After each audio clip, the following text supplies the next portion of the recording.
Hello বন্ধুরা, আমি অনেক দিন পর আপনাদের সামনে আবার সেই আমার ছাদ বাগানের ভিডিওটা নিয়ে চলে এসেছি। এক গুরুত্বপূর্ণ বিষয়ের ওপরে ভিডিও ক্লিপটা বানিয়েছি যে আমাদের যে কিছু কিছু সবজি আছে তার সবচেয়ে বড় ইম্পর্ট্যান্ট কথা হলো প্রখর রৌদ্র না পেলে গাছের ফলন হয়তো ভালো হয়, কিন্তু ফলটা কিন্তু ভালো হয় না। এটাই আমার আজকের ভিডিওর মূল বিষয়। ছোট ছোট ক্লিপ করে কিন্তু আমি এর আগে এই আমার সিম গাছের ভিডিওগুলো তুলে ধরেছিলাম।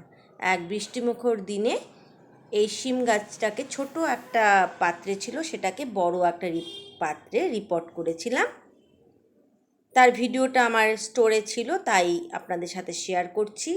আর সবচেয়ে বড় কথা, এই সবজি থেকে যখন ফলগুলো আমার হাতে পাই তখন যে একটা আনন্দের বিষয় হয়, সেগুলো যদি আপনাদের সাথে শেয়ার না করি আমার আনন্দটুকু ভীষণভাবে কমতি থেকে যায়, অপরিপূর্ণ থেকে যায়। তাই আজকে এই সিমের গাছের ভিডিওটা আপনাদের সামনে রাখছি।